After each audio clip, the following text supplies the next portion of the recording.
The day my father died, I kept quiet about the $28 million inheritance and the New York City skyscraper registered in my name. That same night, my stepmother yelled at me with more venom than I'd ever heard. "Pack your things, you're not living here." I just looked at her, tears burning behind my eyes but none falling, and said, "Fine." But right before I walked out of that penthouse for what she thought was forever, I chose to say one thing. And the moment the words left my mouth, her face went pale, like she finally realized what she'd done. I wish I could tell you I saw it coming, but the truth is, I'd spent years preparing for exactly this moment. My name is Elena. My father, Daniel Cross, was a self-made real estate mogul who built a skyline from sheer will. The Cross Tower, a 60-story glass and steel giant in Midtown Manhattan, was his proudest achievement. When I was little, he'd take me to the roof and tell me one day, "This will all be yours, sweetheart. Never let anyone take it from you." I believed him. But then my mother died when I was 9, and 2 years later, my father remarried. Her name was Meredith, tall, blonde, and expensive in a way that never felt warm. From the beginning, she viewed me as competition. Not for my father's love, exactly, but for his money. She showered him with affection and me with cold, precise disdain, all while smiling for the cameras. By the time I turned 18, I was little more than a shadow in my own home. Meredith controlled the household staff, the social calendar, and increasingly, my father's attention. She'd whisper things like, "Elena is so independent. She doesn't need all that trust fund nonsense." She wanted me gone, and my father, exhausted from grief and work, let her take the reins. But my father wasn't blind. He saw the way she treated me. He just couldn't fight her openly. So he fought silently, through his lawyers. On my 20th birthday, he updated his estate plan.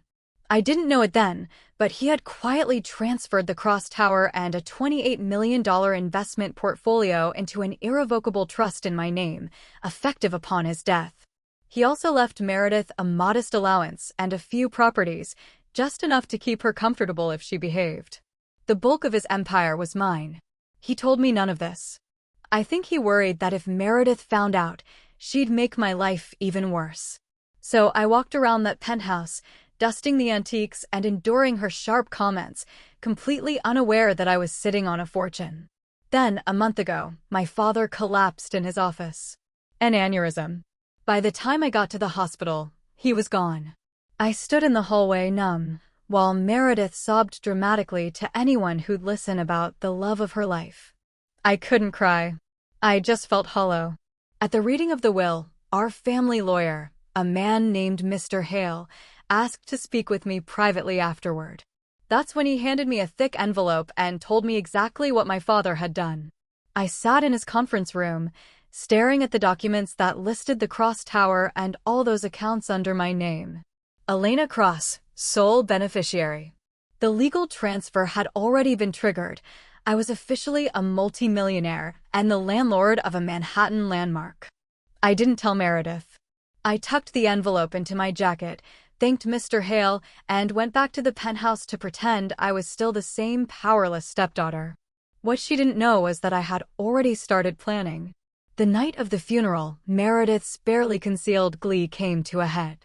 The guests were gone, the flowers wilting, and I was standing by the window, looking out at the skyline that now belonged to me. She marched into the room, heels clicking, and launched into a tirade. "This apartment is too full of memories. I can't heal with you here, Elena. Honestly, you've always been a burden, and now with Daniel gone, there's simply no reason for you to stay. You're an adult. Go figure out your life. Pack your things, you're not living here." Her voice cracked with fake emotion, but her eyes were cold. I didn't argue. I didn't cry. I just said, "Fine." I walked to my room and threw a few clothes into a bag, my heart pounding not with fear but with a strange, rising sense of control. As I walked back toward the front door, Meredith stood there, arms crossed, triumphant. I paused, my hand on the handle. I could have left quietly and let her find out the truth later. But something in me wanted to see her face when reality hit. So I turned around. "Meredith," I said, my voice calm, "I'm just curious. Do you actually know who owns this penthouse?" She blinked. What are you talking about? It was your father's, and now it's mine. The estate. I cut her off. The penthouse isn't part of the estate you think you'll inherit. It's part of the cross tower. And the cross tower? It's mine. It became mine the moment my father died, along with the $28 million he left me. You're not throwing me out. You've just tried to evict the wrong person. Her face went white, completely drained. Her mouth opened, but no sound came out. She staggered back, grabbing the edge of the marble console table like her legs had forgotten how to work. That's not possible. Daniel would never. He would, I said. And he did. The documents are already filed. That skyscraper you love to mention at cocktail parties? You don't own a single part of it. You never will. I opened the door. I'll send movers for the rest of my things. You have 30 days to vacate the property. You'll be hearing from my lawyers. And I walked out. The elevator ride down was silent, the mahogany-paneled walls reflecting a girl who no longer existed. The lobby attendant nodded at me, unaware that everything had changed.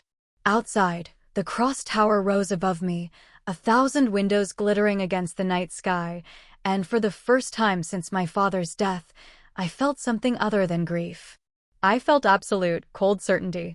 Meredith thought she had won. She had spent years erasing me from my own family, and tonight she tried to cast me out like garbage. But she had just handed me the weapon I'd been too restrained to use. Because I wasn't just going to evict her. I was going to dismantle every single thing she'd ever built on my father's name. Her reputation, her social standing, her little side businesses funded by his credit cards, I was going to erase them all, one by one. And I was going to do it so publicly, so thoroughly, that no one would ever speak her name without remembering what she tried to do to me. But I didn't know then how quickly she'd fall, or the secret that would surface in the process, a secret that would make her face tonight look like a warm-up. The revelation was the spark, but the fire? That was still to come. I didn't sleep that night. Not from sadness, from adrenaline. I stood in the presidential suite of the Cross Tower, my tower, 40 floors above the city that my father built with his bare hands and sheer will. The lights of Manhattan twinkled below me like a map of everything I had just claimed. Meredith had tried to throw me out like garbage, and I had walked straight into a throne she didn't even know existed. But I wasn't just going to settle into my kingdom. I was going to make sure she never set foot in it again. The next morning, I made 3 phone calls. The first was to Mr. Hale, my father's lawyer, to confirm that every legal document was airtight. The second was to a forensic accountant recommended by the firm, a woman named Julia who specialized in uncovering financial fraud. The third was to a public relations strategist who worked with high-net-worth families during scandals. I told him to prepare for a storm. He asked what kind. I said, the kind where the villain doesn't get back up. What I didn't expect was how fast the storm would arrive. And what Julia would find buried in the books. She called me 3 days later, her voice clipped and urgent. Elena, I've been going through the Cross family accounts and your stepmother's personal finances. There's something you need to see. Can you come to my office? I went immediately. Julia's conference table was covered with printouts, bank statements, wire transfers, tax filings. She pointed to a line item on a spreadsheet. Do you recognize this entity? The Cross Heritage Foundation. I shook my head. It sounds like one of my father's charitable projects, but I don't remember him mentioning it. That's because your father didn't create it. Meredith did. For years ago, using a forged signature from your father's personal letterhead. She set it up as a nonprofit, then funneled nearly $6 million from your father's accounts into it over 3 years. The money was dispersed in small batches to avoid detection. But here's the thing, the foundation never made a single charitable donation. The funds went directly to an offshore account in the Cayman Islands, and from there. She slid a photograph across the table. To a man named Richard Sterling. The name hit me like a slap. Richard Sterling was a rival real estate developer, a man my father had loathed for 2 decades. They had fought bitter battles over property rights, zoning laws, and once, very publicly, a land deal that ended in a lawsuit. And now his face was connected to my stepmother's secret accounts. My blood ran cold. But what Julia said next turned everything upside down. There's more, Elena. We found emails between Meredith and Sterling going back 18 months. They were planning to challenge the trust your father set up. Meredith was going to argue that you were unfit to manage the estate, that you were emotionally unstable, reckless, a danger to the company. She had already drafted a petition to have you removed as beneficiary. But they needed leverage, something to make the court act fast. So they planned to manufacture a crisis, a fabricated mental health episode. They were going to have you committed. I couldn't breathe. The woman who had stood at my father's funeral with perfect tears and a black veil had been scheming to not only steal my inheritance, but to destroy my sanity to get it. She wasn't just cruel. She was calculating to the point of evil. And then I saw the hidden truth that would ruin her completely. Julia handed me a final document, a loan application filed by Meredith 6 weeks ago, before my father's death. She had used the cross tower as collateral, forging both my father's signature and mine, to secure a $12 million bridge loan from a private lender. The loan was contingent on her being the legal executor of the estate. The paperwork was flawless, except for one detail. She forgot that the tower had already been transferred to my irrevocable trust, which meant the collateral she offered didn't belong to her. She had committed bank fraud, wire fraud, identity theft, and forgery, all federal crimes. I didn't cry. I didn't shake. I just smiled, the way you smile when you realize the enemy has handed you the keys to their own destruction. I told Julia to assemble everything. Every forged signature, every secret transfer, every incriminating email. Then I told my PR strategist to leak a single, carefully chosen detail to the press, that an investigation was underway into potential financial crimes linked to the Cross family estate, and that an arrest was imminent. The explosion was everything I hoped for. Meredith tried to control the narrative. She issued a statement calling me a grieving, unstable young woman who was lashing out. She appeared on a morning talk show, dabbing her eyes, talking about how hard it was to lose her husband and then be attacked by his daughter. But the words rang hollow. Because 2 days later, the New York Times published a front-page exposé detailing the fake foundation, the offshore accounts, and the connection to Richard Sterling. They printed copies of the loan application with the forged signatures. They quoted sources close to the investigation, confirming that federal prosecutors were reviewing the case. The social collapse was instant. The charity boards Meredith chaired asked her to step down. Her luncheon friends canceled plans and deleted her contact. The country club issued a quiet, devastating statement that her membership was under review. Richard Sterling, sensing the danger, released his own statement denying any knowledge of her schemes and severing all ties. She was alone, utterly alone, in the space of a single news cycle. Then the legal consequences began. Federal agents arrested Meredith in the lobby of the Cross Tower, my tower, as she attempted to access the penthouse with a security key that no longer worked. Someone leaked the arrest footage.